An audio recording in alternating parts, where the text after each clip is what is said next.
Okay, Steve, talking travel. Yes, we are. We're going to go to Cambodia today, Fred, particularly Siem Reap. Now, you went there a month or two ago, and that was awesome. I went there with my wife, who is going to be featuring in some of the videos, because I had been there before. I went there in 2002 and was knocked out.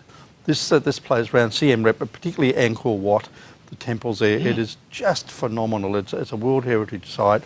It's one of the best places I've ever been, so I thought I should take Heather there. Cambodia, for a lot of people, because I wanted to go there, and so many people say to me, oh, it's still primitive, it's not really time to travel there. From your words, what do you reckon? Oh, no, I've not found it primitive. The first time I went there was in 2002, and I loved it then. The only difference I will say is when I went back to Siem Reap this time was the number of tourists there has increased exponentially. I mean, there's many thousands more than there were when I first went. But look, it's a great place. Even Phnom Penh, which I don't feature in this, Phnom Penh is a lovely, it's an old French colonial city, and because there hadn't been much development there, it still has those wide tree-lined boulevards and lovely old buildings. So it's a nice place. My son's going to Cambodia in a couple of weeks, but he's going to a little island off Sihanoukville with a couple of mates. See, there's a lot of places we never hear about because the travel agents don't either promote them or we don't hear about it. That's true. But how do we get there from Australia? Is it to Singapore first or? Well, you can't go there direct. I went there on Singapore. I went scoot to Singapore, and then I went Jetstar up to Siem Reap. But you can go there from Singapore. You can go there via KL or whatever as well. You need to go via another destination. Unfortunately, it'd be good if we could have some direct flights from Australia. Fantastic, yeah. And what did you get up to when you went there? Well, I'm going to tell you. First of all, we went to a place called Tonle Sap. Now, Tonle Sap is this lake, and here we are here. Now, this is at low tide. After the wet season, all these waters come from the Himalayas and they go down the Mekong River, and there's so much water there they get pushed up a tributary to this Tonle Sap, which over doubles in size when the water comes up. And you've got all these people living there. You've saw the stilt houses before. We'll see some more. But a lot of people live in floating villages on the Tonle Sap. And this is typical life there. And they are mainly fisher people, fisher folk, and they live their whole lives there and catch fish. As I say, when Tonle Sap is at its greatest, it's a lot deeper, it's a lot wider, it's a lot longer. Then the fish flow up as well, and the fishing is very, very good. But they live their whole lives like that on these floating houses, on these floating villages. And I asked you, are these people well off if they've got a house like that, or are they just normal? Well, it's interesting because I had this conversation. Now, as far as the floating houses go, I'm not sure, but I do know that when you see the stilt houses, and here's one of them here, what they do is they build their house, and they've got to put up on stilts because that's how high the water goes.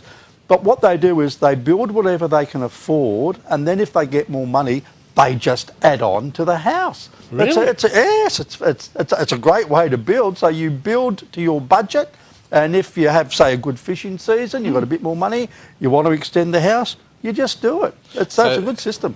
How many people would live in a house like that? Well, they're typically families. Now, in Cambodia, a family would be 3 generations. You'd have grandparents, you'd have parents. And you'd have the children, because quite often what happens there is the parents work, the grandparents look after the children. So that's what would normally happen there. And what else did you get up to while you were there? Well, we went to, now, the full reason for going to Siem Reap is to go and see Angkor Wat. Now, a lot of people think Angkor Wat is one temple.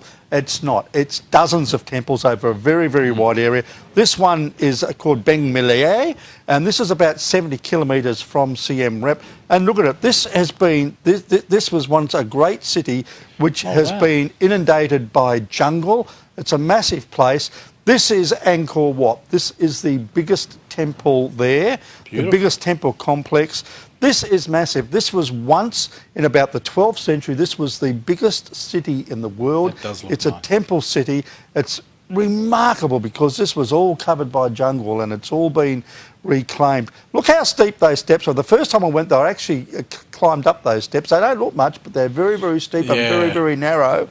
But these days you can't. They've put in these safer steps, but they're still pretty steep. You can see that. This upright. That is, but it's massive.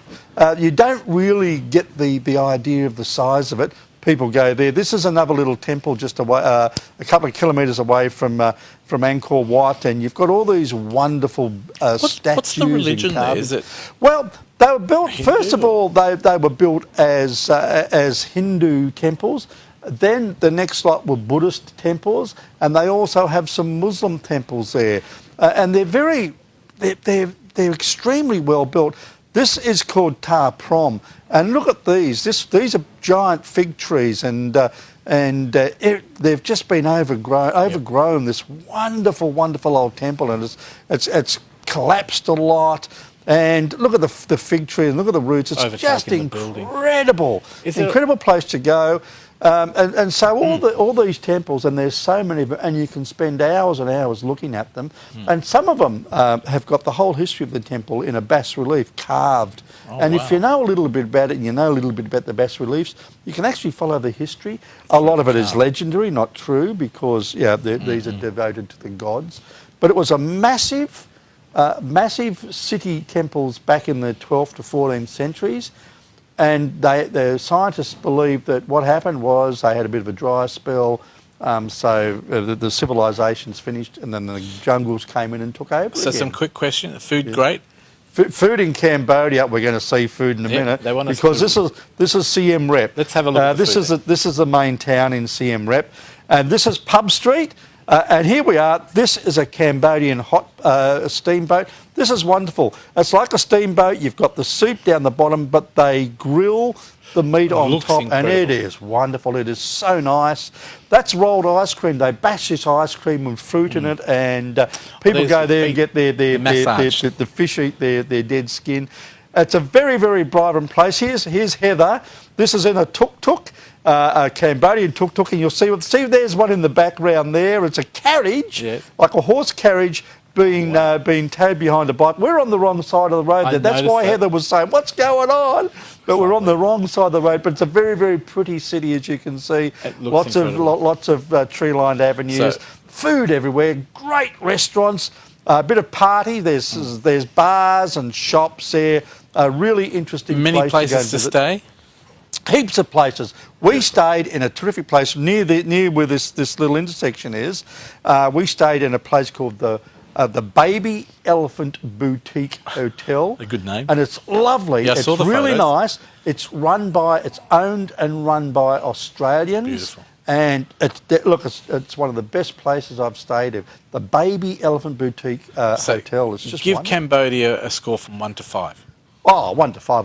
Well, it depends where you go in Cambodia, but certainly Siem Reap, certainly 4.5. You urge people to travel there then, if they haven't been I haven't been. I'd love to go there. No, look, Cambodia's great. I've been to Phnom Penh as well, and that's a lovely city. Fantastic. It's a great place. Very easy to get to from Australia. Looks amazing. That's Cambodia. What's your website, Steve? Steve Collins, travel correspondent.com. Look at that. Thank you very much. Steve Collins, of course, talking travel. Back again next week. We're going to be doing something different. Comedy next week. Yes. We'll see you at the other side of this break when we cook some Spanish food. See you then.